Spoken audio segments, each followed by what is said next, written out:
ولقد أرسلنا نوحا إلى قومه إني لكم نذير مبين ألا تعبدوا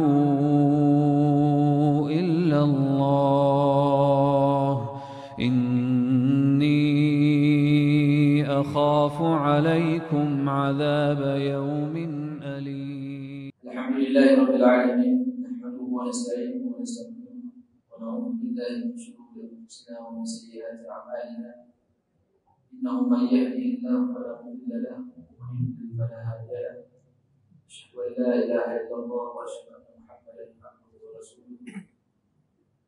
رب اشرح لي صدري ويسر لي أمري واحلل عقدة من لساني يفقهوا قولي.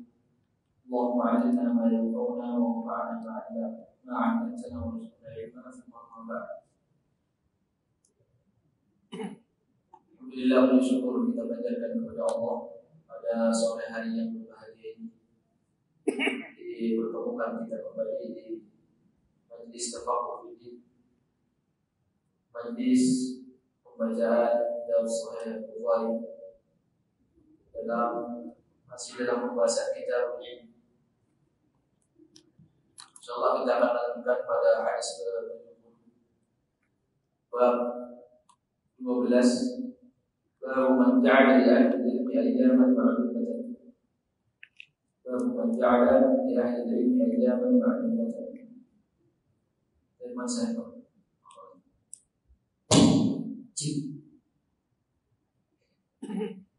Bismillahirrahmanirrahim. Qala al-Imam al-Mu'allif Muhammad bin Ismail al-Bukhari.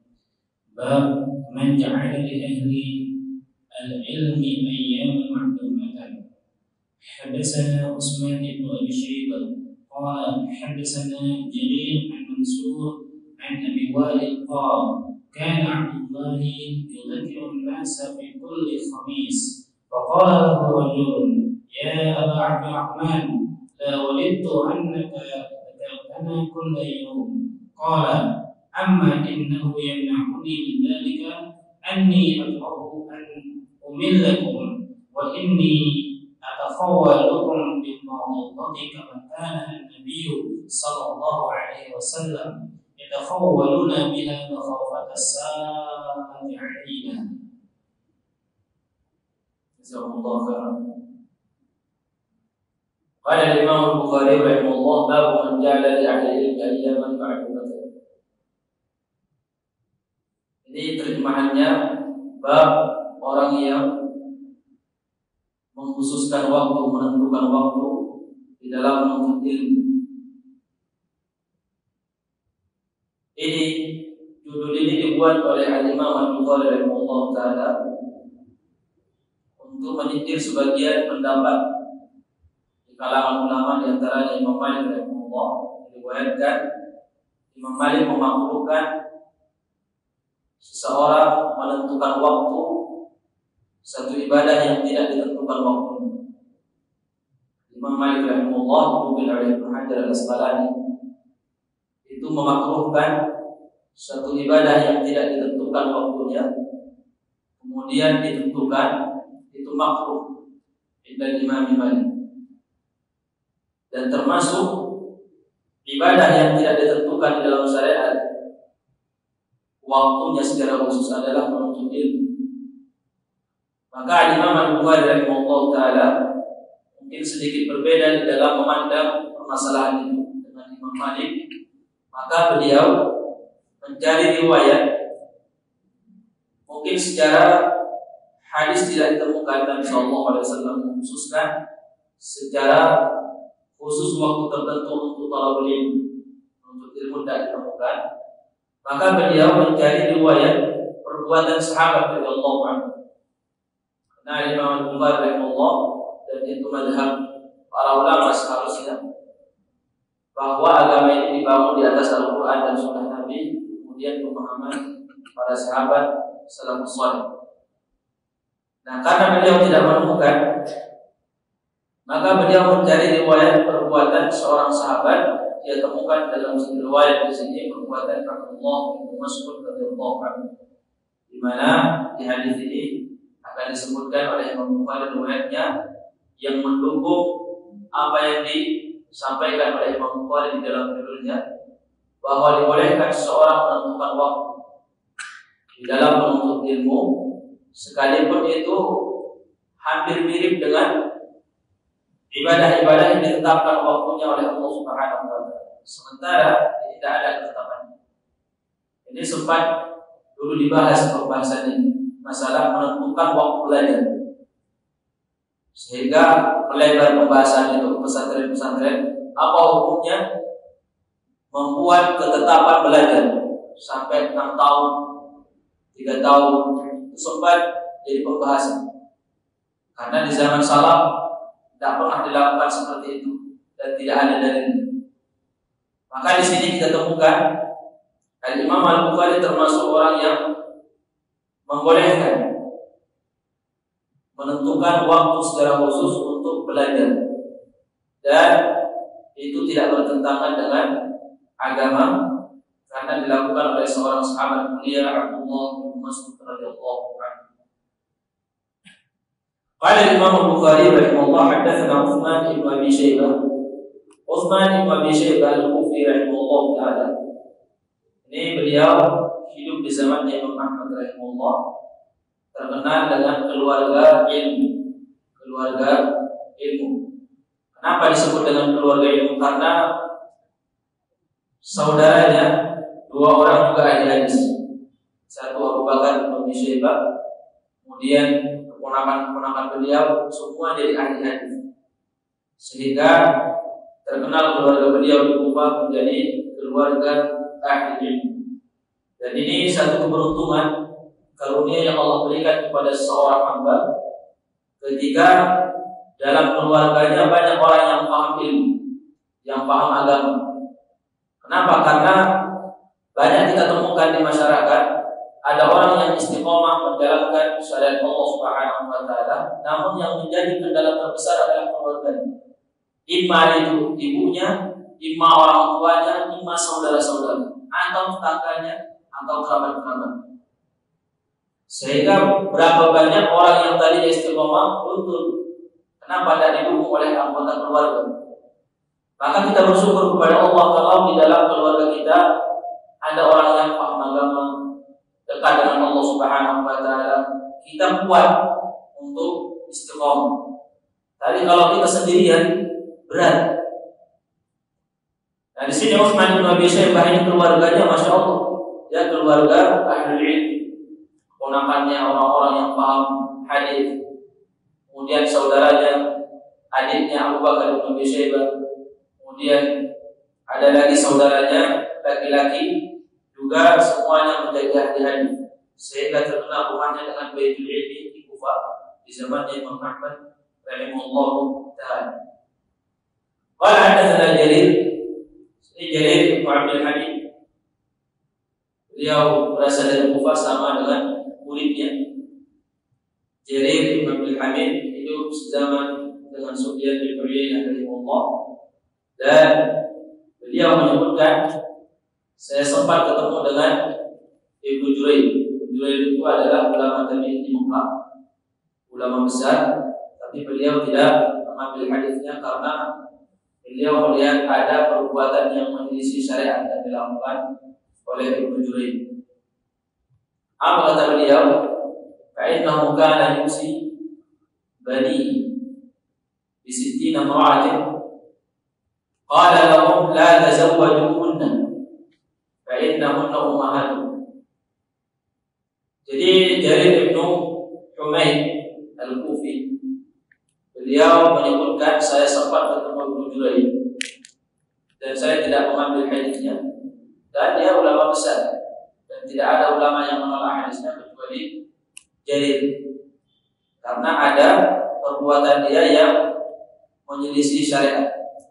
Apa perbuatannya? Sebelum meninggal, ya, beliau berpesan kepada anak-anak, ada 60 wanita tidak boleh kalian nikahi, karena mereka itu adalah ibu-ibu kalian.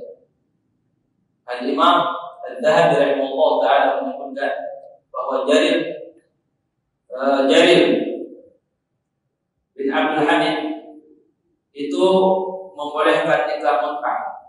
Ya, salah satu yang mengatakan dan membolehkan nikah mut'ah. Dan ini komentar Imam Adz-Dzahabi, ini sebuah kesalahan yang tidak boleh kita ikuti. Ya, cuma tetap beliau sebagai seorang ahli ilmu yang diambil hadis. Namanya manusia terkadang tidak lepas dari pemahaman yang keliru. Maka dituntut kita untuk belajar. Jangan pemahaman yang selama ini kita pahami tidak sesuai dengan apa yang dibawa oleh Nabi sallallahu alaihi wasallam. Qala hadatsana Mansur ibn Mu'tadir ulama Kufah. Tabi'in an Abi Walid Syaqiq ibn Salamah al-Kufi. Semua dari guru Imam Bukhari Utsman bin Abi Syaibah sampai kepada sahabat Abdullah bin Mas'ud itu semua berasal dari Kufah. Dan hadis yang berasal semua perawi hadisnya dari guru Imam Bukhari sampai ke atas dari satu negara itu sesuatu yang sulit, ya, sesuatu yang langka, dari bawah sampai ke atas perawi hadisnya semuanya dari satu negara.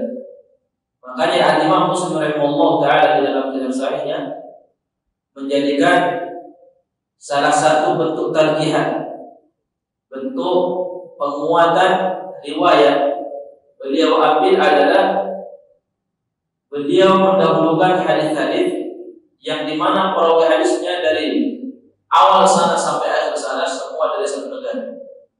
Kenapa? Karena itu menunjukkan bahwa hadis itu masyhur di negara tersebut. Karena dari atas sampai ke bawah ternyata itu rangkaian sanadnya semuanya dari satu tempat. Salah satunya adalah hadis ini. Ya, ini hadis yang seperti ini lengkap. Karena terkadang di bawahnya dari Madinah, di atasnya dari Kufah atau dari Basrah atau dari Yaman. Jadi kalau dari sahabat semua sampai gurunya Imam Bukhari atau guru Imam Muslim semua dari satu negara, berarti hadis itu masyhur. Ya, diriwayatkan dari generasi ke generasi. Menunjukkan hadis itu kuat dan tidak ada kecacatan. Dan itu salah satu bentuk tarjihan. Ya, salah satu bentuk penguat hadis yang apabila kita ingin menguatkan dan mengadu satu riwayat dengan dua riwayat. Dan itu yang juga salah satu poin yang diambil oleh Imam Muslim di dalam kitab Sahih. Di sini syahidnya qala Abu Wa'il kana Abdullah kalau disebut Abdullah ikatan sahabat itu Abdullah bin Mas'ud, ya, karena sudah menjadi istilah. Karena Abdullah banyak sahabat itu, ada Abdullah bin Amr bin As, ada Abdullah bin Abbas, ada Abdullah bin Umar, ya, banyak namanya Abdullah. Ada Abdullah bin Mas'ud. Kalau diinginkan oleh seorang tabi'in Abdullah bin Umar, mereka bilang Ibnu Umar. Ya, kalau disebut mereka menginginkan Abdullah bin Abbas, mereka sebut Ibnu Abbas. Kalau mereka menginginkan Abdullah bin Amr, disebut namanya secara lengkap Abdullah bin Amr bin As. Dan ini istilah ahli hadis yang harus kita ikuti. Ketika ulama tabi'in ingin menyebut Abdullah bin Mas'ud, cukup beliau mereka bilang Abdullah. Nah, dari sini kita tahu kalau disebut Abdullah di kata sahabat tidak disebutkan siapa bapaknya, kan banyak Abdullah. Ya, maka itu bisa dipastikan adalah Abdullah bin Mas'ud, apalagi kalau yang mengatakan itu orang dari Kufah. Karena Abdullah bin Mas'ud lama di Kufah. Abdullah bin Mas'ud beliau terkenal dengan ulama sahabat yang lama di Kufah. Bahkan hadis-hadisnya tersebar di Kufah. Kecuali ada pengecualian. Kalau yang menyebut Abdullah itu adalah Salim atau Nafi. Kalau Salim dan Nafi menyebutkan Abdullah, itu tidak mungkin Abdullah bin Mas'ud, itu Abdullah bin Umar. Karena Nafi sama Salim adalah dua perawi hadis yang menyebarkan hadis Abdullah bin Umar. Syahidnya kan Abdullah yudzakirun nasa fi kulli khamis. Syahidnya di sini Abdullah bin Mas'ud memberikan pelajaran kepada murid-muridnya setiap hari Kamis, sekali seminggu. Ini kan berarti Abdullah bin Mas'ud menetapkan waktu. Dia mengkhususkan waktu, berarti jadikan rutin. Padahal syariat tidak ada dalil yang menetapkan. Ibnu Mas'ud istinbat dari hadis yang dia riwayatkan dari Nabi sallallahu alaihi wasallam, kana Nabi yatakhawwaluna bil mau'izati makhafata as-sa'ah. Nabi tidak mengajarkan kami setiap hari, tapi cari celahnya kapan kami semangat, khawatir bosan. Nah, Ibnu Mas'ud radhiyallahu anhu mengambil istinbat itu, poin yang terpenting kenapa Nabi tidak mengajarkan sahabat setiap hari, khawatir mereka bosan, karena juga manusia. Berarti Ibnu Mas'ud mengambil kesimpulan, maka tidak ada salahnya apabila kita tetapkan waktu, jangan setiap hari supaya tidak bosan. Nah, disinilah yang diambil oleh Imam Al-Bukhari. Dia setuju dengan orang yang menetapkan waktu untuk pelajaran. Ya, kalau tidak ada perbuatan itu kuat hujah orang yang mengatakan pesantren itu beda. Ya, kuat hujahnya karena tidak ada dalil. Mau dibantah dengan apa? Orang yang mengatakan pesantren atau belajar di pesantren atau di ma'had itu sebuah kebedahan, karena belajar ilmu agama ditetapkan waktunya 6 tahun. Kemudian waktu belajarnya ditetapkan. Sementara yang ibadah, menuntut ilmu itu ibadah. Ya, menetapkan sebuah ibadah, waktunya yang tidak ditetapkan oleh syariat, tentunya secara umum masuk dalam kategori bid'ah. Karena ulama menyebutkan di antara ibadah itu menjadi bid'ah dalam sebuah ketika syariat memberikan lepas, tidak dibatas waktunya, kemudian kita batasi, maka masuklah ibadah itu dalam bentuk bid'ah.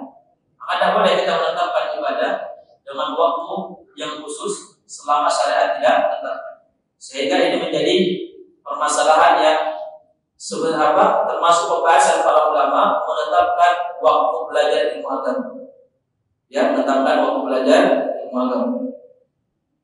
Nah, alhamdulillah ini ada perbuatan Abdullah bin Mas'ud yang menguatkan kita yang buat ma'had, ya, pesantren. Karena kita tahu perjalanan ilmu ini sampai kepada kita dari zaman salaf, dari zaman sahabat, tidak ada yang menetapkan waktu. Sampai Rasulullah sendiri tidak ada waktu khusus. Ini pernyataan dari Ibnu Mas'ud. Nabi tidak ada waktu khusus.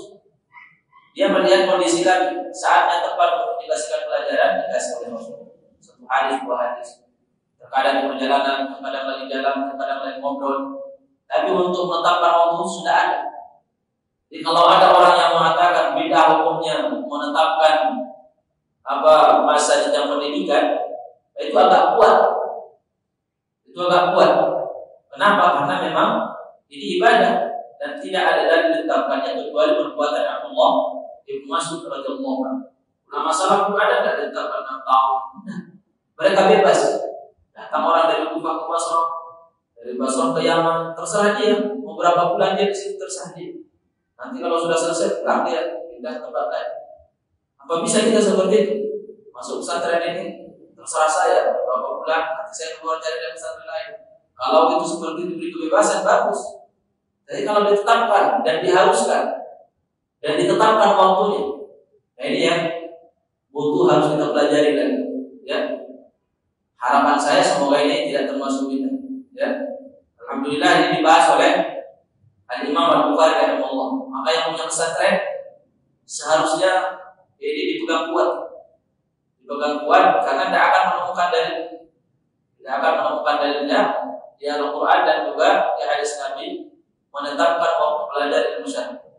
Dan alhamdulillah ada perbuatan Abdullah bin Mas'ud dan tidak ada sahabat yang menyelisih.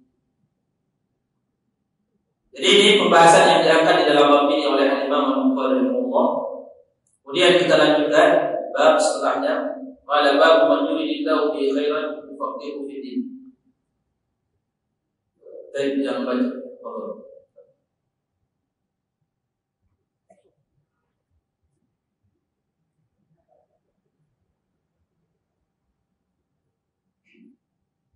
باب من يرد الله به خيرا يفقهه في الدين.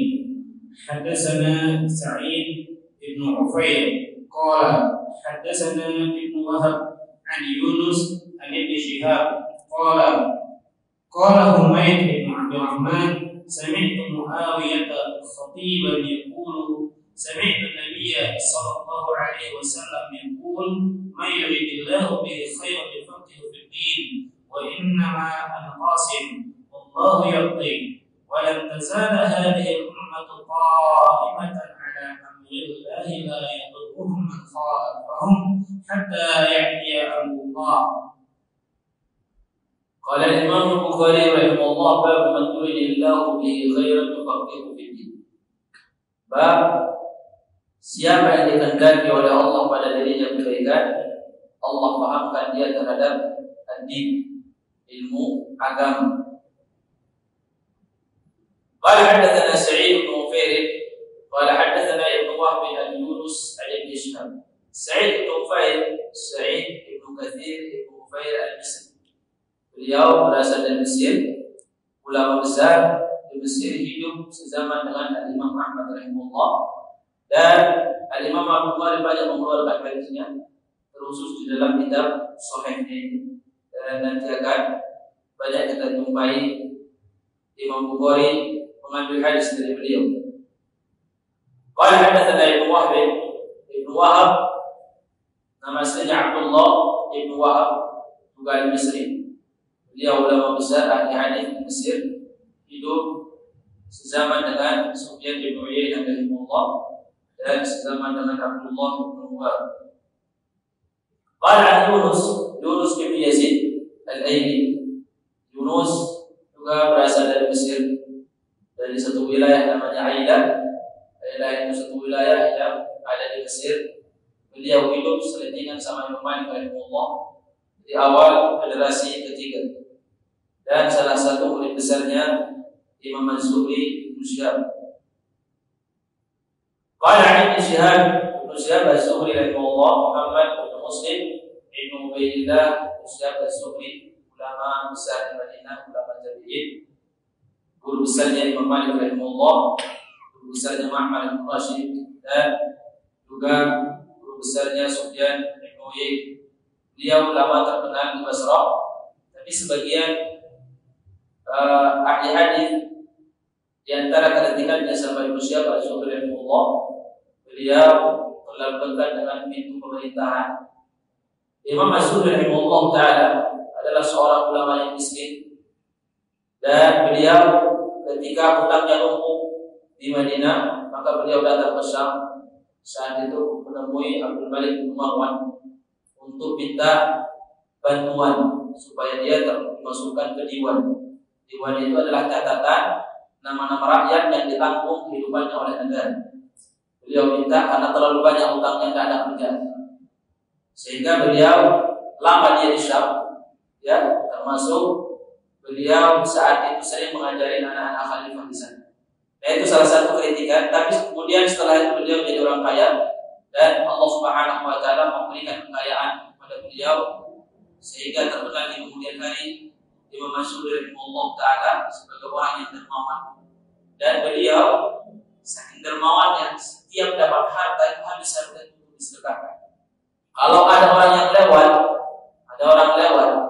kemudian dilihat orang itu butuh sesuatu, Imam Az-Zuhri tidak ada duit atau tidak ada harta, pinjam. Sampai Imam Az-Zuhri itu banyak utangnya gara-gara untuk sedekah. Sampai seperti itu. Ya, beliau saking dermawan. Yang menjadi kritikan itu saja, di awal-awal hidupnya beliau sempat dekat dengan pintu kekhilafahan saat itu, sehingga banyak orang yang melihat beliau, yang memandang dengan pandangan yang kurang sehat tentang Imam Az-Zuhri. Tapi masalah hadisnya tidak ada yang mengkritik, hanya sekedar kedekatan beliau sama istana khalifah saat itu, dan itu sesuatu yang memaafkan karena beliau pernah kondisinya saat itu membutuhkan, untuk ekonominya sangat mengkhawatirkan. Ya. Tapi alhamdulillah setelah itu di kemudian hari beliau dibebaskan istrinya oleh Allah, dan beliau justru kembali menjadi orang dermawan. Qala Umayyah bin Abdul Rahman ibn Auf, ulama Madinah, guru Imam Az-Zuhri rahimahullah taala, anak daripada Abdul Rahman ibn Auf, seorang ulama tabi'in di Madinah. Pada saat itu Muawiyah Muawiyah bin Abi Sufyan, sahabat Nabi SAW yang diperselisihkan tahun kewafatannya. Sami'tu Muawiyah khatiban yaqul, beliau pernah berkhutbah, didengar khutbah yang dia sampaikan oleh Ubayd bin Abdul Rahman. Sami'tu Nabi sallallahu alaihi wasallam yaqul, aku mendengar Nabi sallallahu alaihi wasallam bersabda, man yuridillahu bihi khairan yufaqihu fid din. Siapa yang diinginkan oleh Allah pada dirinya kebaikan, Allah pahamkan dia terhadap ilmu agama. Wa qala wa inna ma'ana qasimun wallahu yu'ti. Kata Nabi, saya hanya bisa memberi dan saya hanya bisa membagi dan Allah yang memberi. Walan tazal hadhihi al-ummah qa'imatan 'ala amrillah la yadhurruhum man khalafahum hatta ya'ti amrullah. Dan senantiasa umat ini akan melaksanakan syariat Allah secara utuh dan tidak membahayakan orang yang menyelisih mereka sampai datang ketetapan Allah Subhanahu wa taala. Al-Imam Al-Bukhari mengambil potongan hadis dijadikan sebagai judul, yaitu man yuridillahu bihi khairan yufaqihu fid din. Siapa yang Allah inginkan kebaikan pada dirinya, Allah pahamkan dia terhadap ilmu agama. Al-Imam Al-Bukhari sering saya sampaikan banyak memotong ayat atau hadis sebagai judul. Ulama menyebutkan karena saking cintanya beliau sama wahyu Allah Subhanahu wa taala. Banyak hadis dia jadikan sebagai judul. Tidak ada pengurangan, tidak ada penambahan. Itu rahasianya adalah karena Imam Bukhari sangat menggabungkan hadis Nabi dan ayat Allah Subhanahu wa taala. Banyak juga ayat Al-Qur'an dijadikan sebagai judul. Tidak sama dengan ulama-ulama lain ketika buat judul itu dari rangkaian kata mereka sendiri. Jadi di antara kekhususan dan kelebihan Al-Imam Al-Bukhari di dalam kitab yang mengajak kita semua untuk cinta wahyu Allah Subhanahu wa taala. Karena agama ini dibangun di atas wahyu. Bahkan beliau awal kitabnya dengan kitab Ibadul Wahyu. Ingin selamat, lurus pemahamannya, dua digali, yaitu Al-Quran sama hadis Nabi sallallahu alaihi wasallam. Jangan menghabiskan waktu untuk mempelajari ilmu-ilmu yang kurang bermanfaat. Karena berapa banyak ulama yang menggeluti ilmu usul di akhir hidupnya mereka itu semua menyesal karena hidupnya tidak digunakan untuk sibuk mengumpulkan hadis Nabi sallallahu alaihi wasallam. Kemudian di sini di hadis ini kata Rasulullah, saya hanya membagi, saya hanya menyampaikan wahyu Allah kepada sekalian. Wallahu yu'ti. Allah yang kasih. Apa yang dikasih oleh Allah kepada seorang hamba? Pemahaman yang lurus. Yang memahamkan seorang itu pemahaman yang lurus bukan kemampuan kecerdasan dia, bukan. Ya, dan bukan juga kesungguhan dia, tidak. Tapi semata-mata murni pemberian dari Allah Subhanahu wa taala. Ini yang membuat kita optimis. Ya, bagi kita yang mungkin keilmuannya standar, jangan berburuk sangka dengan Allah Subhanahu wa taala. Karena selagi kita ada usaha, Allah Subhanahu wa taala berjanji walladzina jahadu fina lanahdiyannahum subulana. Yang sungguh-sungguh akan mudahkan kata Allah. Dan ini kabar gembira bagi kita semuanya. Yang penting kita mau berusaha. Allah Subhanahu wa taala yang menentukan. Yang menentukan pemahaman yang lurus itu karunia mutlak murni dari Allah. Semata-mata pemberian. Maka jangan heran kalau ada orang yang ilmunya luas, ulama-ulama besar tersesat juga. Kenapa bisa tersesat pemahaman? Ya karena sekali lagi pemahaman lurus itu Allah yang kasih pada seorang hamba. Sekalipun ilmu kita standar atau mungkin kita hidup di sebuah lingkungan yang sangat rusak pemahaman orang-orang yang hidup saat itu di tempat itu. Jika Allah menginginkan kita untuk tetap lurus, kita lurus. Dan itu sudah dibuktikan dengan beberapa riwayat kisah hamba Allah Subhanahu wa taala hidup di satu zaman di mana kesyirikan merajalela. Allah ingin meluruskan pemahaman dia, tetap dia mati dalam keadaan bertauhid. Mati dalam keadaan bertauhid. Memang lingkungan itu mendukung. Ya, teman itu juga mendukung. Tapi sekali lagi kembali kepada pemberian dari Allah Subhanahu wa taala. Sekalipun kita hidup di sebuah lingkungan yang baik dan berteman dengan orang-orang saleh, kalau Allah ingin menyesatkan kita, ayat Al-Qur'an sudah menetapkan, "May yudlilillahu fala hadiya." Siapa yang disesatkan oleh Allah, tidak ada yang bisa memberi hidayah. Maka yang terpenting yang kita minta kepada Allah jangan lupa minta pemahaman yang lurus. Minta pemahaman yang lurus. Makanya hadis ini ya dikeluarkan di sini oleh Imam Al-Bukhari dengan sempurna karena makna hadis ini juga itu maknanya adalah pemahaman. Ya, Allah memberikan pemahaman yang lurus. Kemudian hadis ini juga dikeluarkan oleh Imam Al-Bukhari dalam kitab Qismus Shadaqat. Qismus Shadaqat membagi sedekah. Karena kisahnya ini juga terjadi ketika Rasulullah ingin membagi sedekah, ya harta pada fakir miskin, pada orang-orang yang berhak. Kata Nabi, saya yang hanya sekedar berbagi, yang memberi sebenarnya adalah Allah Subhanahu wa Ta'ala. Imam Muslim juga mengeluarkan hadis ini di dalam kitab zakat. Karena di antara makna anak sallallahu alaihi saya hanya membagikan harta, yang memberi hakikat harta ini adalah Allah Subhanahu wa Ta'ala. Kemudian kata beliau, "Walan tazala hadhihi ummah qa'imatan ala 'amrillah." Ini potongan hadis ini yang terakhir. Al-Imam An-Nawawi rahimahullah taala di dalam kitab Al-Minhaj dikutip oleh Ibnu Hajar Al-Asqalani rahimahullah, beliau menyampaikan apa yang dimaksud oleh potongan akhir hadis ini, bahwa umat ini akan senantiasa berpegang teguh dengan agamanya secara sempurna. Qa'imatan itu adalah berpegang teguh dengan sempurna. Ya. La yadurruhum man khalafahum, tidak membahayakan mereka siapa yang menyelisihi. Hatta ya'ti amrullah, sampai datang ketetapan Allah, yaitu angin yang akan mencabut, ya, yang akan mendatangi setiap orang yang beriman, dan mereka semua dimatikan oleh Allah dengan angin lembut di akhir zaman. Artinya apa? Artinya dari zaman Rasulullah sampai nanti akhir zaman itu akan senantiasa ada di kalangan umat ini orang yang melaksanakan syariat Allah secara sempurna. Apakah mereka terbentuk dalam sebuah kelompok? Tidak. Mereka ini tidak terbentuk, kata Imam Nawawi, dalam sebuah kelompok, dan mereka tidak terkumpul dan harus terkumpul dalam satu tempat. Ini individual. Ya, mungkin kata beliau ada orang yang senantiasa menghidupkan jihad. Ya, jihad yang besar di satu tempat, tidak ada di tempat lain. Dia sempurna melaksanakan jihad tersebut. Dan itu senantiasa ada di setiap zaman. Yang orang yang perang satu ada. Kemudian kata beliau ada sebagian hamba Allah Subhanahu wa Ta'ala, kalau kita ingin melihat orang yang beramal dengan amalan zuhud secara sempurna, ada hamba Allah. Jadi kalau kita ingin mencari umat Islam yang zuhud, itu ada umat Islam yang zuhud, tidak cinta dunia.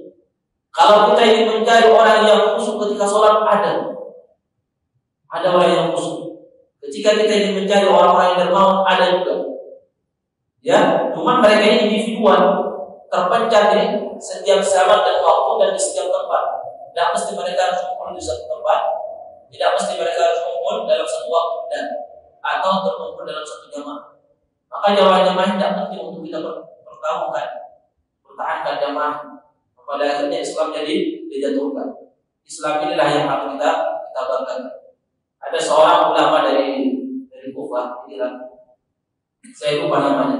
Ada namanya dicantumkan oleh Imam Bukhari dalam kitab Sahih. Beliau hidup sezaman dengan Imam Ahmad rahimahullah. Beliau terkenal dengan Rubanul Lail. Rubanul Lail itu adalah orang yang senantiasa qiyamul lail. Kemudian beliau ziarah ke Madinah, langsung disambut oleh ulama-ulama Madinah saat itu, karena ini orang yang terkenal di Irak dan namanya sudah tersebar sebelum dilihat orang yang sudah terkenal beliau sebagai Rubanul Lail. Begitu sampai di Madinah, ternyata kelihatan postur tubuhnya kok sehat, ya, sehat, gagah, berisi. Lalu ulama Madinah heran. Kenapa heran? Karena ini orang terkenal dengan Rubanul Lail. Apakah kamu yang terkenal dengan Rubanul Lail di Irak? Orang yang senantiasa qiyamul lail di malam hari di Irak. Ya, saya lakukan. Kok sehat kayak ini, berisi? Kenapa mereka heran? Karena orang di zaman salaf itu kalau sudah sampai disebut Rubanul Lail, orang yang sering qiyamul lail, itu rata-rata badan mereka kurus kering. banyak kurus-kurus, kering-kering. Karena mereka kuat puasa, kuat qiyamul lail. Dan qiyamul lail kuat, kemudian siangnya puasa apa? Tidak krempet, kurus. Imam Bukhari jangan dibayangkan orang yang sehat, tidak kurus. Ya, kulit ditempel ke tulang. Seakan-akan tidak ada daging. Imam Syafi'i kering, kulit. Rata-rata mereka itu orang kering. Kenapa? Karena kata mereka dengan seperti itulah mereka itu semangat beribadah.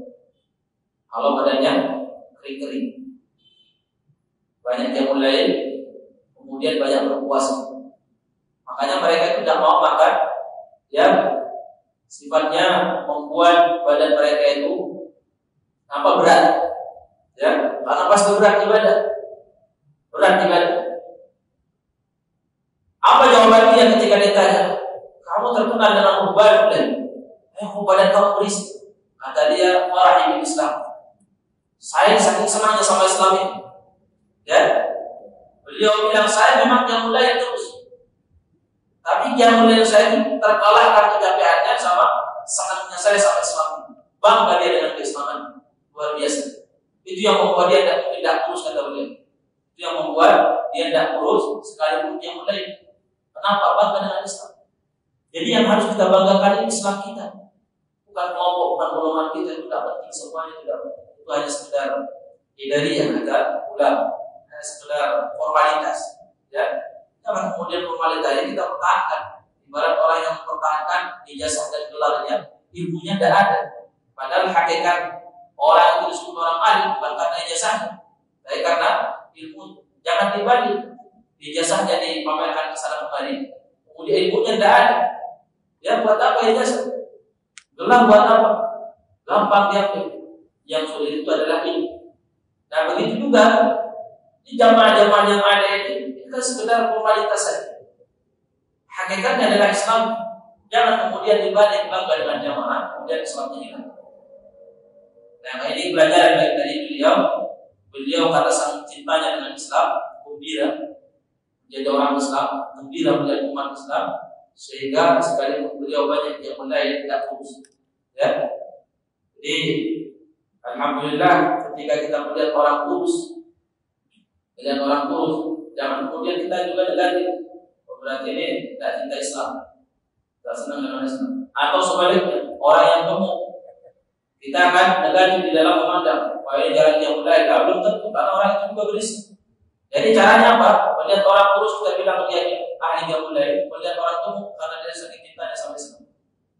Saking cintanya sama Islam. Supaya menilai orang kita positif terus, jangan negatif. Nanti orang gemuk dibilang apa? Orang qiyamul lail. Orang yang kurus dibilang orang yang kurang senang dengan Islam. Dibalik, jangan kita balik. Ya. Nah, ini kata Nabi SAW. Nabi menegaskan di sini bahwa kalau kita ingin mencari orang-orang yang senantiasa melaksanakan satuan dari syariat ini secara sempurna, itu ada di setiap waktu, di setiap zaman. Cuma terkadang mereka tidak terkumpul dalam satu tempat. Ya, kalau Anda ingin mencari orang yang senang puasa, ada di umat ini orang senang puasa sunnah, jangan puasa wajib, puasa sunnah dilakukan sama ini.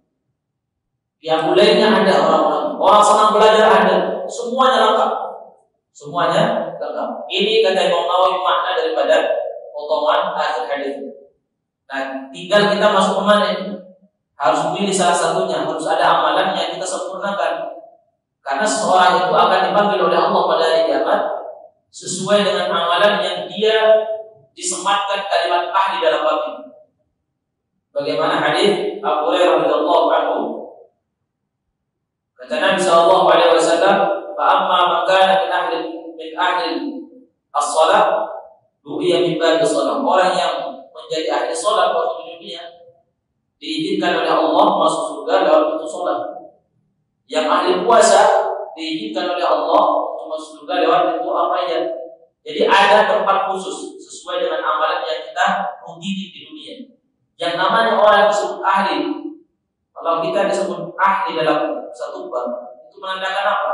Kita mengetahui permasalahan dari yang terkecil sampai yang terbesar. Orang disebut ahli dalam puasa, itu puasa sunnah, semuanya tidak ada yang ketinggalan, apalagi yang wajib dan besar, sampai orang itu disebut ahli. Kalau sekedar puasa juga Ramadan, itu tidak mungkin disebut ahli puasa. Orang sekedar menjaga sholat lima waktu, tidak mungkin disebut ahli sholat. Itu karena itu batasan kewajiban. Kapan seorang disebut ahli? Ketika dia itu lewat batasan kewajibannya, melebar kepada yang sunnah, dia hidupkan semuanya dalam bab itu sendiri sampai disebut ahli. Maka kita akan dipanggil oleh Allah Subhanahu wa taala sesuai dengan amalan yang kita rutinin, yang kita andalkan, yang kita jalani. Para ulama di dalam pengarang kitab itu tidak semua kalangan mereka terkenal.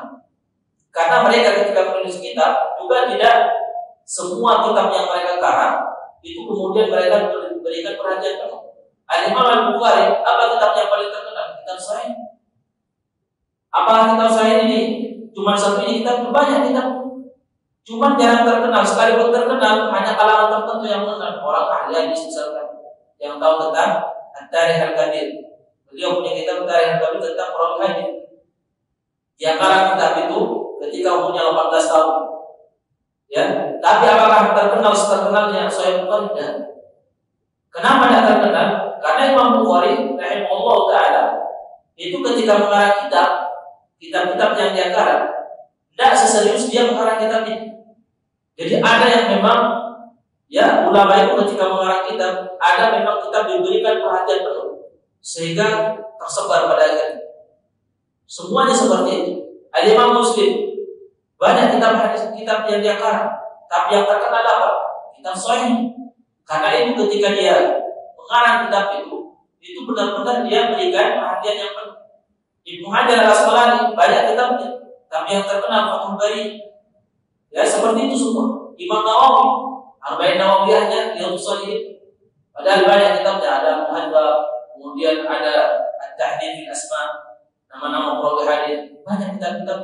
Tapi yang terkenal cuma 1, 2. Nah begitu juga dalam amalan. Kita ini mungkin banyak beramal, tapi yang membuat kita nanti dipanggil pada hari kiamat amalan tertentu untuk masuk ke surga Allah Subhanahu wa taala. Maka yang menjadi pertanyaan kita, jangan sampai tidak ada satu amalan yang kita tekuni. Ya, akhirnya semuanya hamba. Ini 5%, 5%. Dan nanti kita diajar dalam pintu mana? Tidak ada itu 5%. Ya, adanya yang perlu jadi ahli. Keahlian harus kita ahlikan diri kita dalam satu amalan tertentu sesuai dengan keringanan yang Allah berikan kepada kita.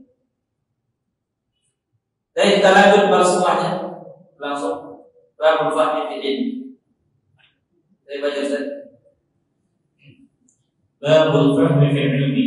Hadatsana Ali qala hadatsana Sufyan qala li Ibnu Abi Najih عن مجاهد قال سحبت ابن عمر إلى المدينة فلم أسمعه يحدث عن رسول الله صلى الله عليه وسلم إلا حديثا واحدا قال كنا عند النبي صلى الله عليه وسلم فأتي بجمر فقال إن من الشجر شجرة مثلها كمثل المسلم فأردت أن أقول هي النخلة فإذا أنا أخبرت القوم فسكت قال النبي صلى الله عليه وسلم هي النخلة. قال الإمام البخاري رحمه الله باب الفهم في العلم. Bab memahami ilmu. Tugas utama kita diciptakan oleh Allah Subhanahu wa taala itu adalah sebelum berapa memahami. Ya, memahami ilmu. Itu yang mulia. Tugas yang mulia adalah memahami, bukan menghafal. Menghafal itu nomor 2. Ya, tapi memahami itu yang terpenting. Artinya kalau diadu antara pemahaman orang yang lurus pemahamannya dengan orang yang tapi sedikit hafalannya dengan orang yang banyak hafalannya tapi tidak lurus pemahamannya, mana yang lebih selamat? Selamat nomor pertama. Sepakat ulama. Ya, ada orang banyak hafalan, pemahamannya tidak lurus. Ada orang yang kurang pemahamannya, kurang hafalannya, pemahamannya lurus. Mana yang selamat? Nomor 2. Karena kita diperintahkan untuk sebagaimana hadis tadi, meluruskan pemahaman. Sekalipun yang membuat orang itu bahagia adalah Allah Subhanahu wa taala, tetap kita harus ada usaha. Maka kita belajar ini yang pertama, jangan hanya sekedar mengumpulkan riwayat, belajar ke sana ke sini, tapi tidak ada komitmen untuk meluruskan pemahaman. Karena pemahaman inilah yang terpenting. Gambaran daripada amalan itu adalah pemahaman. Maka apa yang kita pahami itulah yang akan kita amalkan. Itu yang akan kita amalkan. Dan banyak ulama salaf rahimahullah taala kisah mereka taubat dari pemahaman yang mereka yakini setelah bertemu dengan dalil. Itu banyak. Itu yang terpenting. Kita memahami apa yang kita pahami tentang agama ini. Jangan-jangan apa yang kita pahami selama ini tidak sesuai dengan pemahaman para sahabat. Kan bahaya. Ya, kalau sampai pemahaman kita tidak sesuai dengan pemahaman para sahabat radhiyallahu anhum. Di sini beliau mengeluarkan hadis Abdullah bin Umar yang beberapa kali sudah lewat, dikeluarkan dari jalur Ali Al-Madini. Qala Imam Al-Bukhari rahimahullah taala hadatsana Ali bin Abdullah Al-Madini. Kenal dengan Ali bin Madini, guru besar Imam Bukhari rahimahullah. Beliau dari Basrah. Satu lagi sama Imam Ahmad rahimahullah. Dan beliau terkenal dengan Hayyatul Wadi, ya, ularnya lebat, bahaya, saking hebatnya dalam masalah hadis. Itu tidak ada orang yang membawa hadis yang cacat kecuali ketahuan sama Ali bin Madini. Maka kata ulama, orang yang hidup sezaman dengan Imam Ali bin Madini itu ilmu itu terkumpul pada 4 orang. 1 Abu Bakar bin Abi Syaibah, 2 Ali bin Madini, 3 Yahya bin Ma'in, 4 Imam Ahmad bin Hanbal. Karena mereka ini satu leadingan semua, teman. Ya, teman. Abu Bakar bin Abi Syaibah asratu. Abu Bakar bin Abi Syaibah orang yang paling tepat kalau wafat. Ali bin Madini itu orang yang paling paham dan tinggi terhadap kecacatan hadis. Imam Ahmad orang yang paling paham dengan fiqh hadis. Kemudian Yahya bin Ma'in orang yang paling rutin untuk tulis. Yahya bin Ma'in. Ini satu leadingan mereka. Tapi mereka ini, subhanallah, mereka ini saling belajar antara satu dengan yang lain. Saling belajar sampai guru mereka yang besar ada belajar sama dia. Ini suasana yang seperti ini hilang saat ini. Antara ustaz itu gengsi untuk belajar, gengsi. Orang kita di Indonesia mau belajar sama ustaz yang lain itu gengsi, apa pengetahuan, biar ada pengetahuan. Ya, sama seperti ayat Imam ini pernah kelihatan sama Abu Bakar Al-A'yan. Lagi apa? Merebahkan dirinya di masjid. Di samping kanannya Imam Ahmad, di samping kirinya Yahya bin Ma'in. Beliau apa? Mendiktikan hadis. Yahya bin Ma'in di Imam Ahmad di samping. Dia rebah. Menunjukkan apa? Besarnya ilmu beliau dalam masalah hadis. Gurunya Yahya Ibnu Sa'id Al-Qahtani itu terkadang belajar sama beliau. Gurunya sendiri Yahya Ibnu Sa'id Al-Qahtani. Karena Yahya Ibnu Sa'id Al-Qahtani ini itu di atas dan lebih tua dan juga lebih duluan beliau terkenalnya. Tapi Ali bin Madini karena banyaknya ilmu beliau dalam masalah hadis, Yahya Ibnu Sa'id Al-Qahtani itu terkadang nimrung di majlis ini. Lah karena ini orang besar, ulama besar nimrung di belajar. Lah murid yang lain itu melihat Yahya Ibnu Sa'id Al-Qahtani ditegur. Saya masa dulu di situ saya belajar dari. Maka dia dicela sama murid-muridnya. Yahya Ibnu Sa'id Al-Qahtani, kenapa belajar sama orang bawahan? Ya, apa kata Yahya Ibnu Sa'id Al-Qahtani? Banyak orang yang mencela saya, kenapa saya duduk di majelis Ali bin Madini? Kata beliau, wallahi, ilmu yang saya dapatkan dari Ali bin Madini lebih banyak daripada ilmu yang dia ambil dari saya. Peristiwa yang sama Sufyan bin Uyainah, ulama Makkah, itu juga dulu belajar sama Ali bin Madini. Belajar juga dicela sama orang. Itu nama besar. Kalau Sufyan bin Uyainah ini, kalau kita lihat urutannya, itu beliau di bawah Imam Malik langsung. Dia generasi. Ini Ali bin Madini itu sudah generasi keempat di bawah sama dengan Imam Ahmad. Ini ulama besar ini Yahya bin Sufyan bin Uyainah, orang Makkah, belajar sama Ali bin Madini rahimahullahu ta'ala. Beliau terkenal kehebatan. Kata Sufyan bin Uyainah, banyak orang mencela saya, kenapa kamu ambil hadis sama orang yang lebih rendah dari kamu? Kata Sufyan bin Uyainah, ini orang tak paham masalah ini. Ilmu yang saya berikan kepada Ali bin Madini, sekalipun dia murid saya itu sedikit ketimbang ilmu yang saya dapat dari dia. Ketimbang ilmu yang saya dapat dari dia. Mereka itu saling belajar. Sampai Sufyan bin Uyainah, Yahya bin Sa'id al-Qattan rahimahullah ta'ala menyebutkan, terkadang kata Yahya bin Sa'id al-Qattan, saya ini sebenarnya sudah lama bosan ngajarin kalian. Andaikan tidak ada Ali bin Madini, saya sudah tak keluar lagi. Kata Yahya bin Sa'id al-Qattan ibunya, saya sebenarnya sudah 60 tahun yang lalu untuk menyentuh kajian sama kalian. Cuman karena ada satu orang yang saya perhatikan di situ, Ali bin Madini, yang masih hadir, makanya saya sabarkan dia. Imam Ahmad rahimahullah sering mengagungkan Ali bin Madini, tidak pernah disebut namanya oleh Imam Ahmad. Ali tidak pernah disebut kunyahnya Abul Hasan.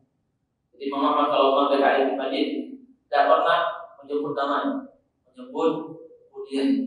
Karena salah satu bentuk penghormatan seseorang kepada orang lain itu tidak disebut namanya secara langsung. Ya, Abul Hasan. Jadi kunyah kita yang disebut. Kalau nama kita itu agak kasar sedikit. Kalau nama kita disebut. Makanya Imam Ahmad sama Yahya bin Ma'in itu mereka ya dua teman akrab ini luar biasa.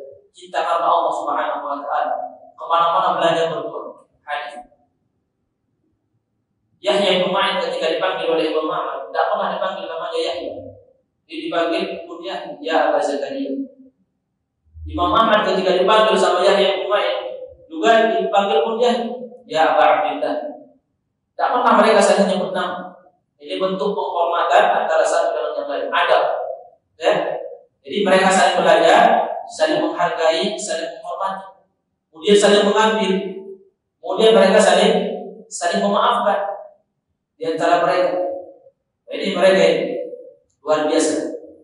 Ya, Sufyan bin Uyainah dikenal sama Yahya bin Sa'id al-Qattan gara-gara ambil hadis sama Ali bin Madini. Masa dulu di majelisnya Ali bin Madini?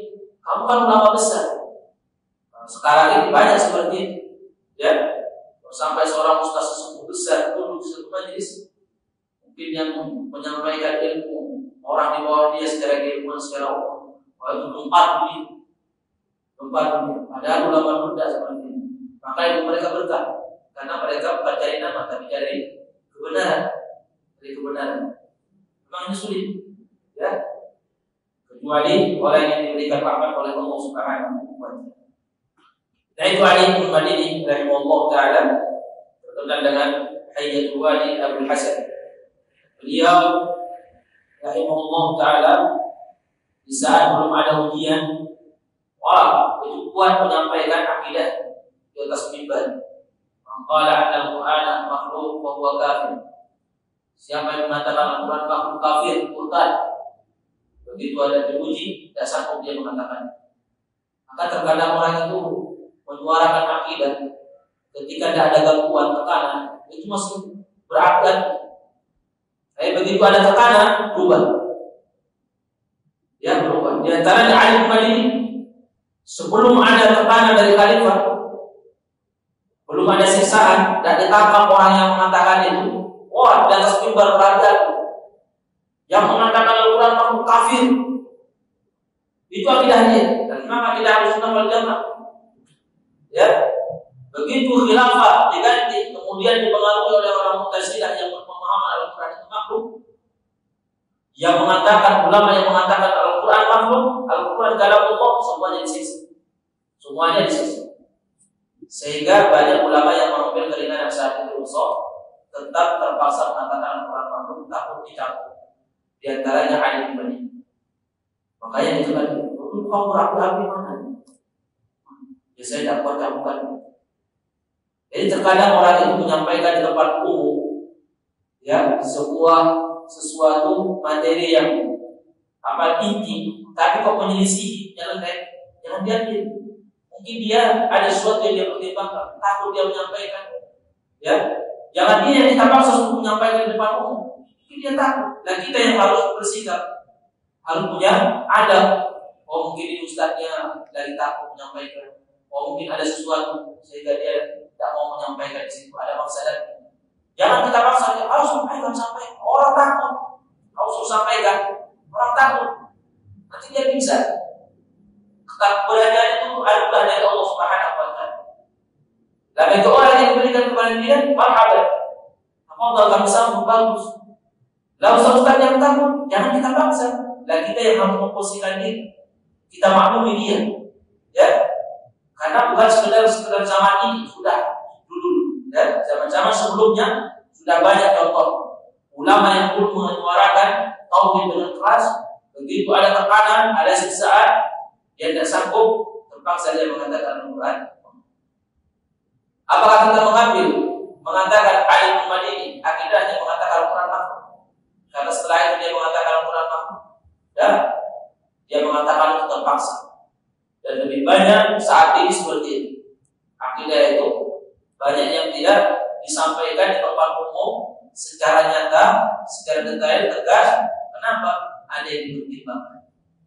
Nah kita sebagai pendengar jangan tertipu sesuatu yang sudah jelas kebatilannya karena Ustaz Simpulan menyampaikan. Itu kan Ustaz Simpulan, Ustaz Simpulan itu tahu apa yang disampaikan batil, cuma ada yang dia pertimbangkan. Nah kita sebagai orang yang cerdas jangan ikut lalu. Nanti seperti ekor kata Ibnu Mas'ud. Jika orang sesat kita sesat. Jangan seperti itu.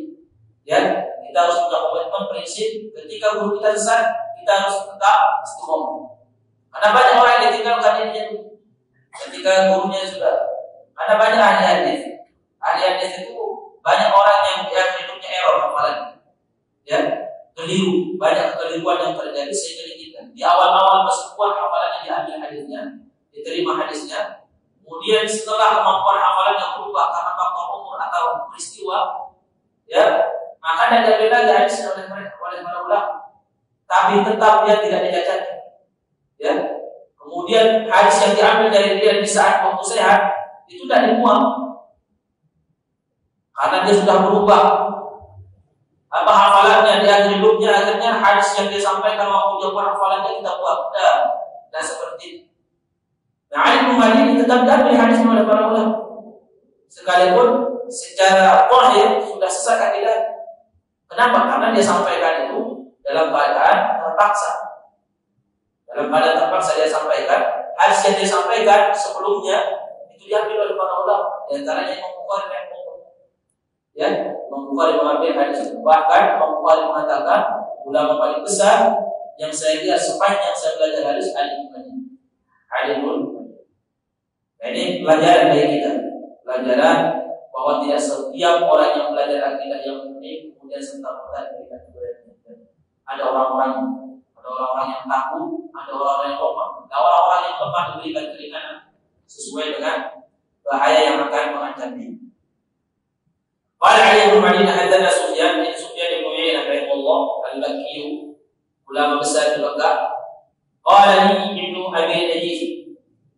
Ibnu Abi Najih namanya Abdullah bin Yasar Abu Yasar. Ya. Abdullah bin Yasar Abu Yasar. Beliau bersama ulama Mekah, ulama tabi'in, tidak sempat ketemu sahabat dan pemohon, tidak sempat belajar hadis kepada para sahabat. Ibnu Abi Najih. Dan beliau disebutkan oleh para ulama rahimahullah taala kana rajulan jamilan. Itu orang yang cakap mantap, wala yatazawwaj. Tapi tidak nikah.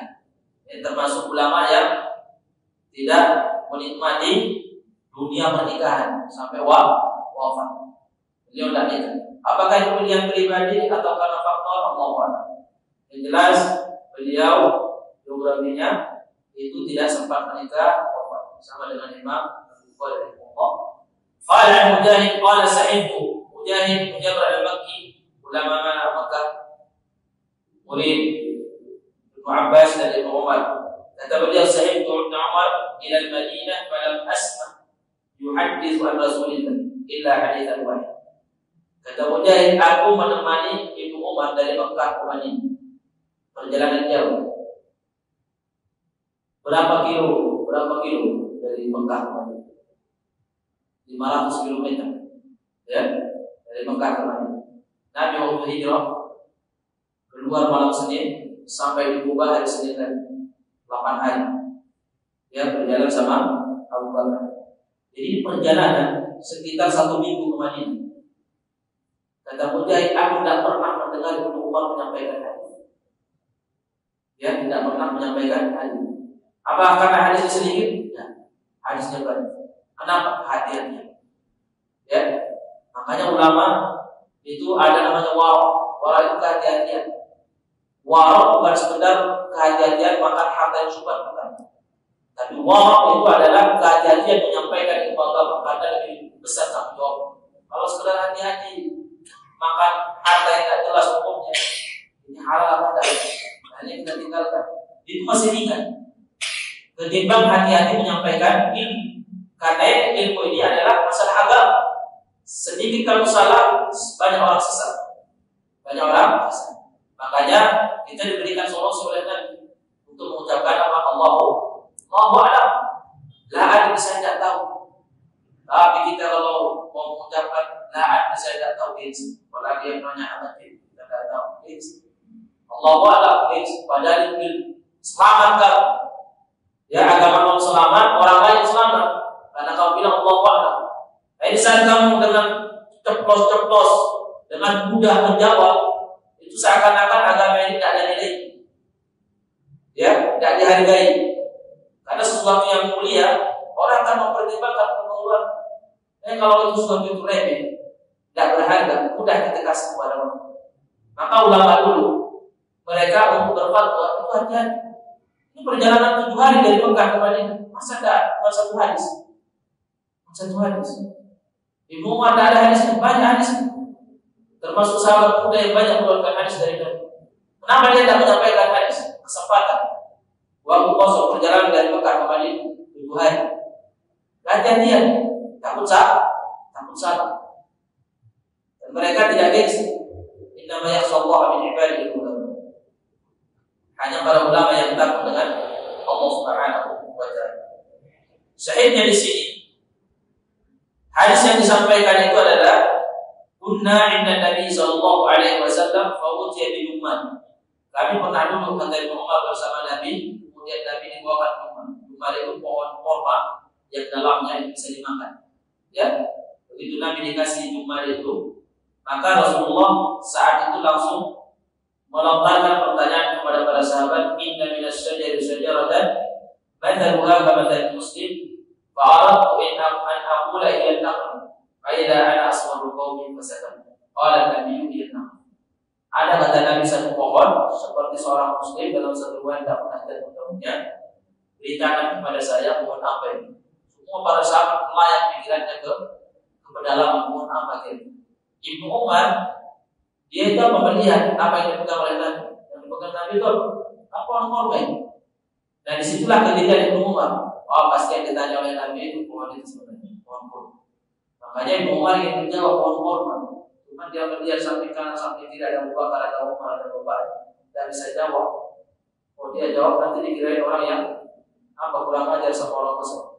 Ya, melangkahi orang yang sudah besar. Makanya saya diam. Kadang zaman, terkadang terkadang orang tua, orang yang dewasa, orang yang usianya sudah besar, itu bisa kalah sama anak-anak. Ya, makanya pemberian ilmu itu Allah yang ngasih. Subhanallah, saya sempat mengingat, cuman pertanyaan itu saya lupa itu. Saya dulu waktu kita di majlis, itu majlis anak-anak kecil, anak-anak belasan tahun, ada juga beberapa orang yang ikut sana.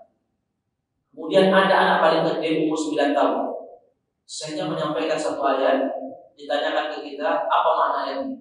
Tidak ada yang bisa jawab. Semuanya melihat dia ada satu yang lain, tidak ada yang jawab. Kata saya apa? Akhirnya anak yang umur 9 tahun itu akan dia sampaikan jawabannya. Kata saya ini jawaban. Akhirnya anak dipanggil dicium pening. Ya, padahal yang hadir itu banyak orang-orang jenggot. Murid-murid sepuh banyak yang hadir. Tapi tidak dibuka ilmunya oleh Allah satu. diberikan kepada anak kecil.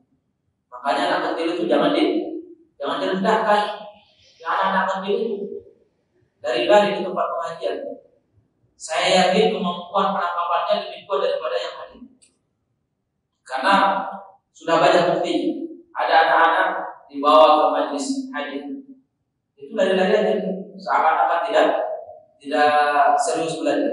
Lah bapak-bapak yang sudah serius gini-gini, masya Allah. Begitu keluar, bapak-bapaknya ditanya tidak bisa jawab. Apa yang disampaikan kemarin? Lah anak yang lari-lari ditanya bisa jawab. Anak-anak sambil lari itu sambil menghafal yang murid. Jadi yang musuh-musuh ini cuma musuh-musuh lagi. Ya, nah itulah pentingnya anak dibawa ke majelis ilmu. Kata Imam Bukhari, mata yasir bersama asal. Kapan seorang anak itu sudah mulai bisa dibawa ke majelis? Ketika umur 5 tahun. Itu sangat berpengaruh membentukkan apa IQ dia. Sering mendengar nama para ulama disebut, sering mendengar istilah-istilah dalam syar'i. Sehingga ketika dia tumbuh usia dewasa, itu tidak terlalu banyak yang diperbaiki, sedikit kalau sudah terbiasa di majelis ilmu. Kejadian Abdullah bin Umar ini diambil di sini oleh pembuat istinbat hukumnya bahwa orang yang hadir ke majelis jangan sekedar hadir, jangan sekedar hadir, tapi harus disiapkan pemahamannya dipersiapkan supaya tidak lewat waktunya. Kemudian begitu juga terkuras tenaganya tapi tidak dipersiapkan. Jadi Umar dia datang ke majelis dipersiapkan pemahaman, begitu ditanya paham apa yang ditanya oleh Nabi Sallallahu Alaihi Wasallam. Jadi kita baca buku setelahnya. Masih ada waktu? Masih ya? Baca setelahnya.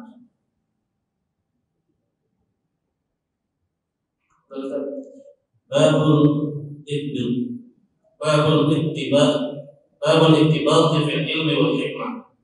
وقال عمر رضي الله عنه تفقهوا قبل أن تسودوا. وقد علم أصحاب النبي صلى الله عليه وسلم في كبار سنهم. حدثنا الحميدي قال حدثنا سفيان قال حدثني إسماعيل ابن أبي خالد على غير ما حدثنا الزهري قال سمعت قيس ابن أبي حازم قال سمعت عبد الله بن مسعود قال قال النبي صلى الله عليه وسلم لا حسد إلا في اثنتين رجل آتاه الله مالا فسلط على هلكته في الحق ورجل آتاه الله الحكمة وهو يقضي بها ويعلمها. قال الإمام البخاري رحمه الله تعالى باب الاستبات في العلم والحكمة. Bab iri dalam ilmu dan hikmah. Ini bab ini Imam Bukhari rahimahullah taala ingin menjelaskan siapakah orang yang layak untuk kita iri di dunia ini. Siapa orang? Apakah orang yang jabatannya tinggi, orang yang hartanya banyak? Tidak. Ya, ada orang yang seharusnya kita iri sama mereka, bersaing sama dia, persaingan sehat. Ya, persaingan sehat. Wa qala Umar bin Khattab radhiyallahu anhu tafaqahu qabla an tusawwadu. Dalam satu riwayat qabla an tasudu. Ini ada dua penafsiran. Qabla an tasudu atau qabla an tusawwadu. Belajarlah kalian sebelum kalian tasudu, sebelum kalian jadi pemimpin. Ya, yang pemimpin secara umum dalam pemimpin negara kan. Orang yang muda pemimpin keluarganya, orang ini pemimpin apanya sebelum jadi orang besar. Yang kedua sebelum tusawwad dari kalimat aswad, sebelum kalian dibikin hitam. Apa maksudnya? Jenggot kalian tumbuh. Sebelum jenggot tumbuh, manfaatkan waktu muda, ya, untuk belajar. Kenapa? Karena di saat orang sudah usia tua, jenggot sudah tumbuh, dewasa, apalagi sudah punya istri, apalagi sudah jadi pemimpin, kemudian mereka tidak punya ilmu syar'i untuk nimbrung ke majelis anak-anak untuk belajar kembali, itu guys. Itu sifat manusia. Ya, apalagi orang sudah besar, usah dipulang kajian. Makanya yang dicela kata Imam Malik di antara celaan bagi qadhi, Orang-orang yang menjadi qadhi ketika dilengsarkan dari jabatan yang menjadi qadhi malu untuk datang ke majelis ilmu karena mereka melihat dirinya itu sudah sampai di atas, ya, sudah tinggi derajatnya, jadi qadhi. Masa setelah dilengsarkan untuk ilmu lagi? Nah, kata Imam Bukhari rahimahullah dibawakan perkataan Imam Umar bin Khattab supaya tidak gengsi karena kebanyakan orang seperti itu, maka manfaatkan waktu sebelum Anda sampai ke derajat itu. Bagi yang muda sebelum menikah, bagi orang yang belum punya kesibukan sebelum punya kesibukan, manfaatkan waktu. Dan Imam Bukhari rahimahullah taala qala Abu Abdillah wa ba'da an tusawwad. Ditambah ini perkataan Umar bin Khattab. Sekalipun kalian sudah tua, sudah jadi pemimpin, kata Imam Bukhari, tetap harus belajar. Ya, jangan gengsi. Fa inna wa qad ta'allama ashabun Nabi sallallahu alaihi wasallam fi kibar sinni. Karena para sahabat Nabi belajar ilmu agama itu usia tua banget. Abu Bakar, mana lebih tua Abu Bakar sama Nabi? Mana lebih tua umur? Hah? Abu Bakar apa Rasulullah? Hah? Siapa? Rasulullah apa Abu Bakar? Rasulullah lebih tua berapa? 3 tahun. Lebih tua 3 tahun, tapi lebih banyak ubahnya Abu Bakar. Jadi orang cepat berubah bukan ukuran tua muda dan, ya. Ada orang cepat berubah, ada yang tidak. Nabi SAW wafat di usia 63 tahun. Itu tidak ada ubahnya, tidak ada di kepala. Tapi beliau kata sering ngasih minyak wangi di mafrak itu belahan itu. Karena Nabi SAW kalau bersisir karena rambutnya panjang itu dibelah ini, ya, rambutnya. Dulu awal datang ke Madinah diturunkan mengikuti ahli kitab. Kemudian ahli kitab ternyata benci sama Islam, diselisih dia sama Nabi SAW sampai dalam bersisir dibelah. Nah, biasa Nabi SAW kalau pakai minyak wangi itu ditaruh di sini mafrak belahan sisiran rambut. Sering. Kenapa di sini ditaruh? Karena ternyata bulu itu lama memegang bau. Aroma itu kalau sampai kepada bulu lama untuk hilang. Makanya Nabi SAW di antara yang mana sering bulu rambutnya yang dikasih minyak wangi di sini. Karena lama hilang. Makanya dianjurkan seorang untuk dicap bulu ketiak supaya tidak nempel bau yang tidak enak. Orang bulu kemaluan disuruh dicukur supaya ketika buang air tidak nempel bau di situ.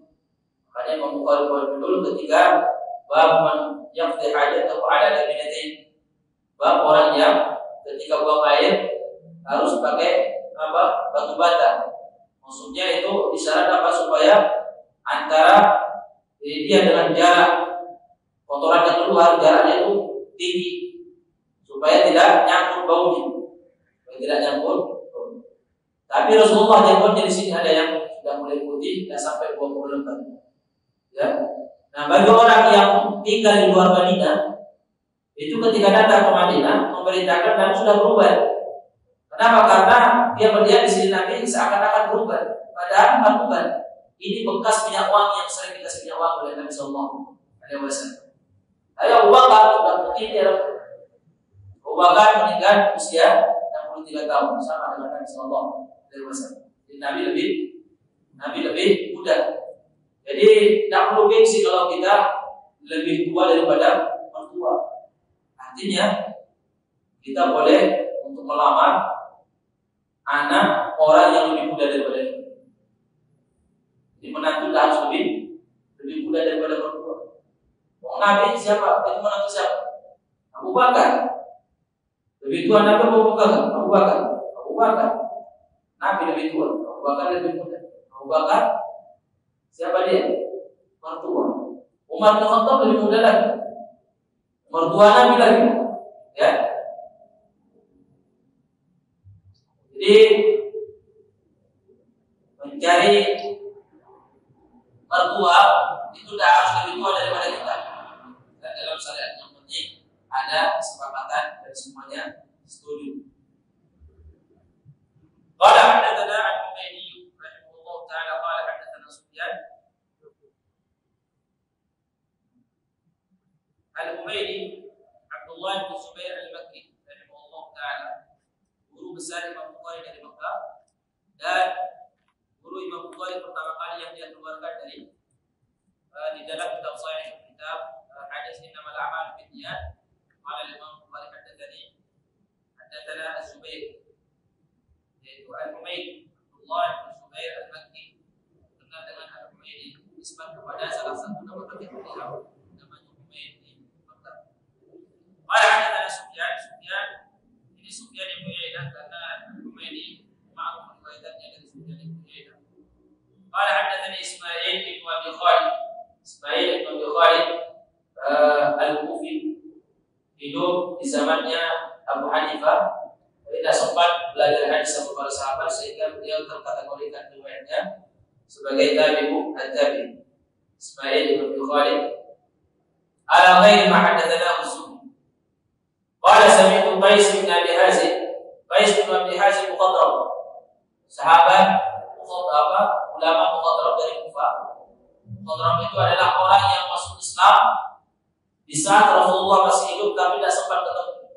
Seharusnya dia ada kesempatan jadi sahabat, tapi karena tidak sempat ketemu maka dia disebut tabi'in.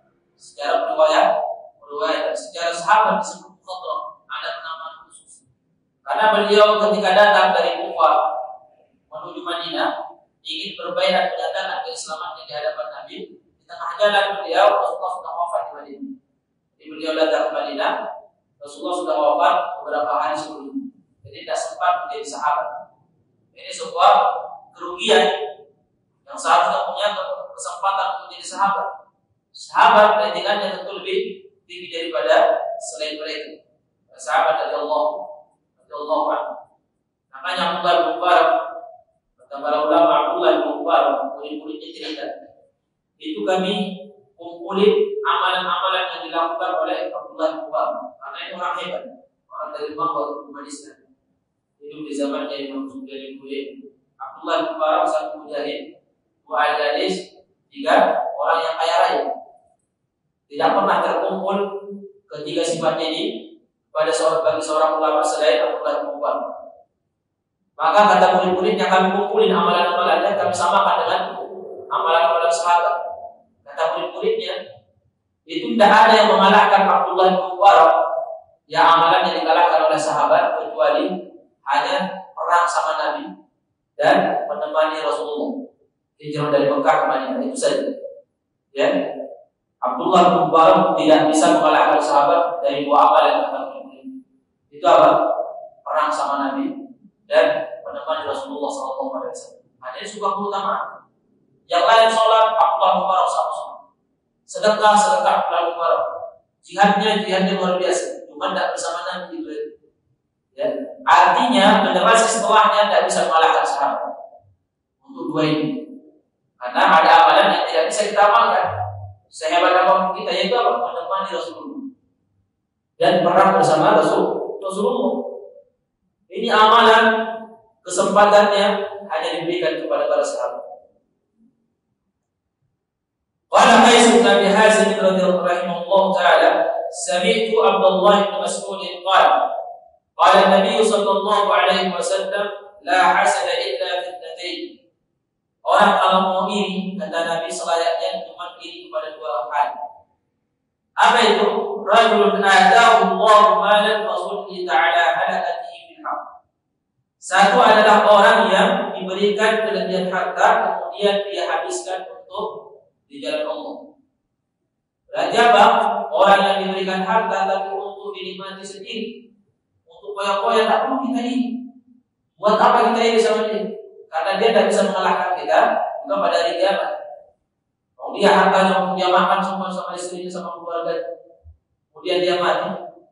Tapi yang perlu kita ini itu ketika hartanya dihabiskan untuk jalan Allah. Itulah yang harus kita ini. Jangan ini sama orang yang mobilnya mewah, mobilnya hasil dari koyak-koyak. Yang layak kita ini adalah orang yang hartanya habis untuk jalan Allah Subhanahu wa ta'ala. Kemudian yang kedua, rajulun atahu Allahu al-hikmata fa huwa yaqdi biha wa yu'allimuha. Seseorang yang diberikan oleh Allah ilmu hikmah, Kalimat hikmah ini adalah ilmu yang diamalkan. Ya, kalimat hikmah ini adalah ilmu yang diamalkan. Yang biha, ketika dia menghukumi seorang dihukum dengan ilmu, dengan syariat diamalkan, dan dia juga mengajar. Imam Bukhari rahimahullah taala ingin mengangkat masalah ini, bahwa tidak serta-merta orang yang punya ilmu itu kuliah. Jadi antum, kata Imam Bukhari, kalau bisa kita ambil bahasa, tidak perlu kamu terlalu diri sama orang yang pintar. Ya, sehebat apapun pintar, selama dia tidak mengamalkan ilmunya, kufur. Siapa orang yang layak kita ini? Orang yang diberikan ilmu oleh Allah, kemudian dia amalkan ilmu. Itu kalimat hikmah. Rajulun a'tahu Allahu al-hikmata wa huwa yaqdi biha wa yu'allimuha. Yaqdi biha itu apa? Dia beramal dengan ilmu itu. Kemudian dia apa? Dia ajarkan. Nah, kalau kita sekedar ilmu banyak tapi tidak diamalkan, kata Imam Bukhari, bahasa gampang yang kuat apa kita ini? Apa yang diri? Hanya sekedar capek kemudian ilmu tidak diamalkan. Ya, para sahabat radhiyallahu anhum mendapat ilmu, belajar itu untuk diamalkan, belajar untuk diamalkan. Maka kita di dalam konsep, di dalam belajar diajarkan oleh para sahabat radhiyallahu anhum, itu kalau belajar tujuannya untuk diamalkan. Apa konsepnya? Jangan cari hukumnya, karena kita butuh beramal. Ya, ada perintah kita laksanakan, jangan tanya hukumnya, ini wajib atau sunnah. Ada larangan kita tinggalkan, jangan ditanya ini makruh apa haram, karena tujuannya beramal. Karena Anda tahu perintah itu hukumnya wajib atau sunnah, tidak berpengaruh dengan pahala amal. Misalkan Rasulullah perintahkan kita untuk siwakan, ya. Kemudian kita mengikuti, kita tidak tahu apa hukumnya siwakan. Pengaruh tidak sama pahala. Kalau kita siwakan, pengaruh tidak? Kalau tidak tahu hukumnya antara wajib dengan sunnah, akhirnya dikurangi, tidak, sama sekali tidak. Makanya itu prinsip konsep para sahabat ketika menuntut ilmu, cari perintah, cari larangan. Kapan kita ingin mencari hukum? Ketika kita melakukan. Ketika ada perintah, kita tidak melakukan, baru kita cari tahu hukum. Ini saya kena dosa apa tidak? Ada larangan, kita tabrak, baru kita cari hukum. Kalau sudah terlanjur, kita tabrak, baru cari tahu hukumnya. Ini haram apa enggak? Jangan sampai ketika kita belajar ada perintah, senantiasa hukum yang ingin diketahui. Sehingga pada akhirnya apa? Yang terjadi saat ini, karena konsep kita ketika mencari ilmu adalah untuk cari tahu hukumnya, amalannya lemah. Oh, ini perintah sebagai sunnah. Oh, sunnah. Oh, sunnah tahu aja, tidak diamalkan. Karena dia hanya ingin tahu hukum. Ini larangan. Oh, larangan ini, oh makruh. Kata ahli usul makruh. Ya, oh ini haram. Oh haram. Tidak ditabrak. Maka supaya kita dimudahkan oleh Allah Subhanahu wa taala mengamalkan ilmu yang kita pelajari, konsep prinsip kita di dalam menuntut ilmu itu apa? Cari larangan, cari perintah. Jangan bicara hukum.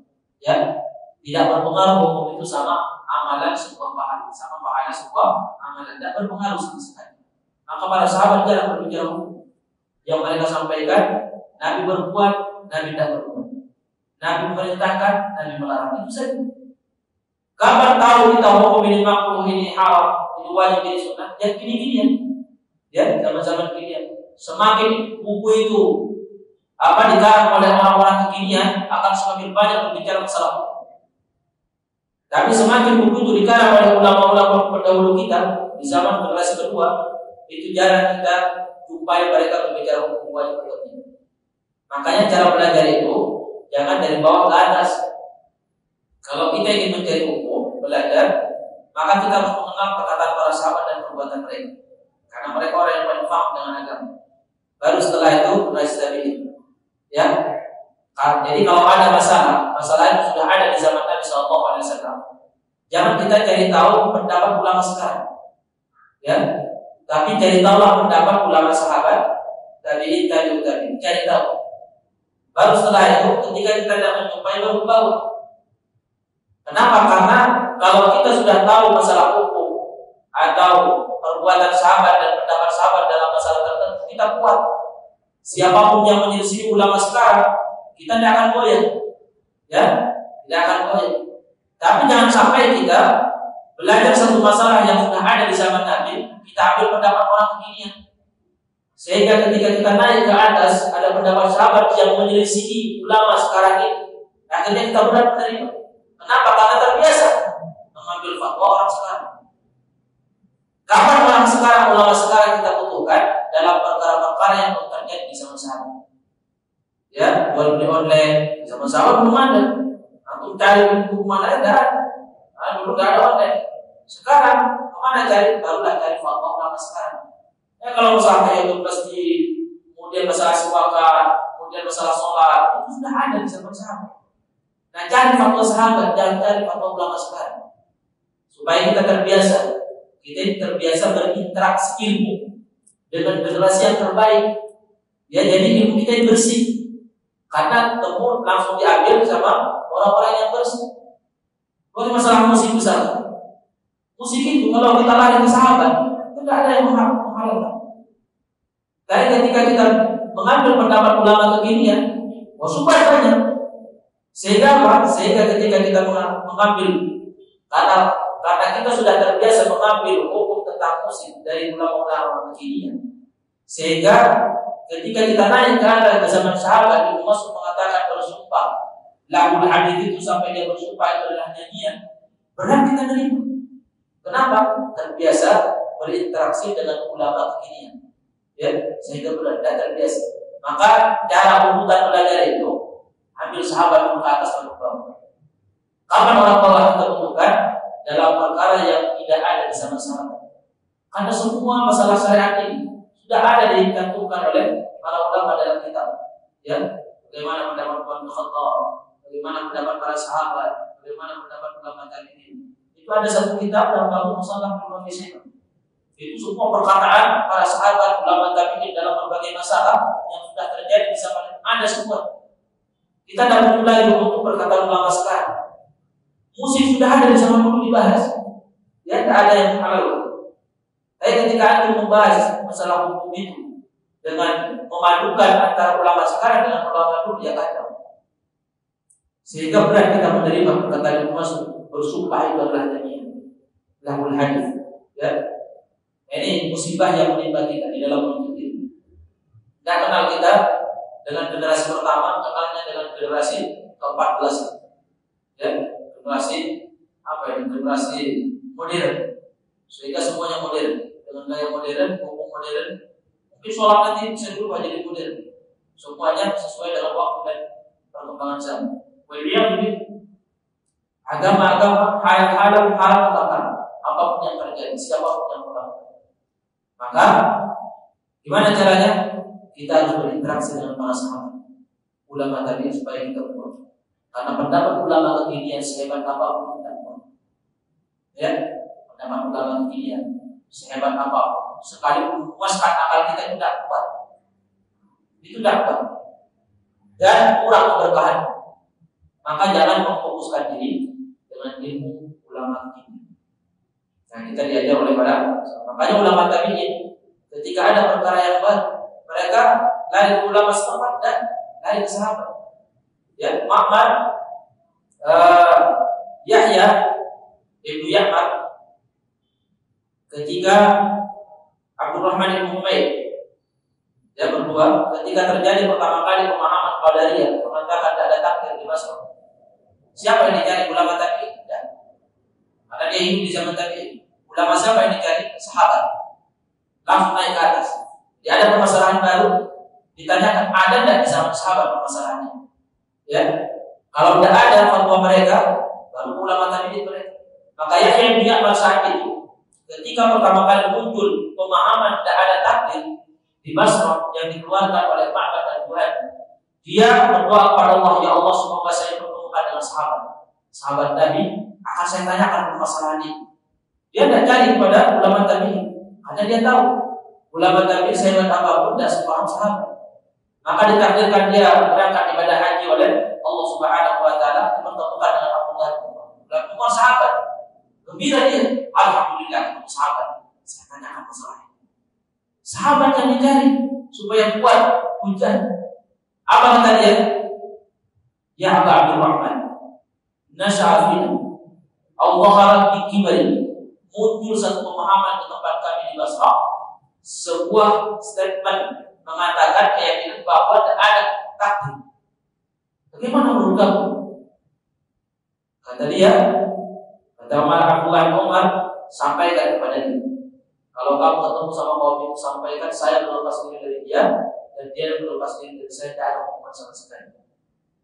Sampaikan sama dia, andaikan dia punya emas sebesar gunung, kemudian dia infakkan semuanya di jalan Allah tidak akan menerimanya sampai dia beriman sama takdir. Akhirnya dia sampaikan, saya mendengar hadis yang disampaikan oleh bapak saya Umar bin Khattab. Dia mendengar dari Nabi SAW ketika ditanya oleh Jibril, akhirnya iman, kabarkan kepada tentang iman. Qala tu'minu billahi wa malaikatihi wa kutubihi wa rusulihi wa tu'minu bil qadari khairihi wa syarrihi. Ternyata takdir itu rukun iman yang keenam. Ya, amalan kamu tidak akan diterima sampai kamu beriman sama takdir. Hikmahnya apa? Ini ulama tabi'in yang dicari ulama sahabat, bukan ulama setempat. Bukan. Ini musibah kita saat ini. Orang mencari kesalahan kembali fatwa-fatwa dalam satu masalah yang masalah itu sudah dibahas oleh para sahabat, sudah dibahas oleh ulama tabi'in. Maka sering kita mendengar, kita memahami Al-Quran alamahan salafun hadithun sesuai dengan manhaj ulama sahabat. Siapa mereka? Sahabat tabi'in. Ya Allah alam, kita coba sampai di sini. Semoga Allah kita sampai. Semoga Allah Subhanahu wa taala memberikan berkat. Jazakumullah khairan. Saya ada pertanyaan? Ada yang bertanya? Ada. Saya jazakumullah khairan. Kita tutup dengan doa kepada majlis. Subhanallah wa bihamdihi asyhadu an la ilaha illa anta astaghfiruka wa atubu ilaik. Assalamualaikum warahmatullahi wabarakatuh.